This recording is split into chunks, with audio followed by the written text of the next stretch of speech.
मर्यादाओं का पालन करें।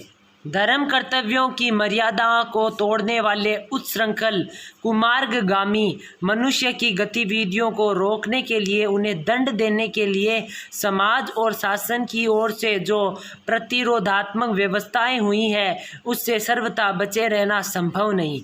धूर्तता के बल पर आज कितने ही अपराधी प्रवृत्ति के लोग सामाजिक भर्त्सना से और कानूनी दंड से बच निकलने में सफल होते रहते हैं, पर यही चाल सदा सफल होती रहेगी ऐसी बात नहीं है। असत्य का आवरण अतत फटता ही है और अनीति अपनाने वाले के सामने न सही पीछे उनकी निंदा होती ही है। जनमानस में व्याप्त घृणा का सूक्ष्म प्रभाव उस मनुष्य पर अदृश्य रूप में पड़ता ही है जिससे अहितकर परिणाम ही सामने आते हैं।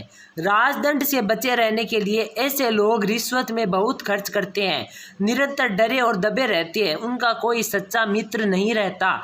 जो लोग उनसे लाभ उठाते हैं वे भीतर ही भीतर घृणा करते हैं और समय आने पर शत्रु बन जाते हैं। जिनका आत्मा धिक्कारेगी उनके लिए देर सवेर में सभी कोई धिक्कारने वाले बन जाएंगे।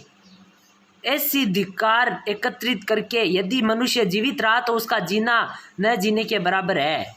नागरिक कर्तव्यों का पालन किया जाए। जीवन में बड़ी बड़ी सफलताओं, संभावनाओं, उपलब्धियों का आधार हमारे जीने के तरीकों पर निर्भर है। हम कैसे चलते हैं, उठते बैठते हैं, सार्वजनिक जीवन की आवश्यक बातों का कितना ध्यान रखते हैं, इसी पर हमारे जीवन का निर्माण होता है। किसी भी क्षेत्र में सफल होने के लिए इन व्यवहारिक बातों में सफल होना आवश्यक है। जो अपने व्यवहार में इन बातों का ध्यान नहीं रखते, दूसरों के हित अनहित का विचार नहीं करते, स्वेच्छाचार अपनाते हैं, वे समाजद्रोही कहलाते हैं। इस तरह के समाजद्रोहियों की छोटी छोटी बातों से भी समाज का बहुत बड़ा अहित होता है। उनका स्वयं का अहित तो निश्चित ही है। नम्रता ही सभ्यता का चिन्ह है। नम्रता अपनानी जानी चाहिए। नम्रता नैतिक और आध्यात्मिक क्षेत्र की वह भावना है जो सब मनुष्यों में, सब प्राणियों में स्थित शाश्वत सत्य से, ईश्वर से संबंध कराती है।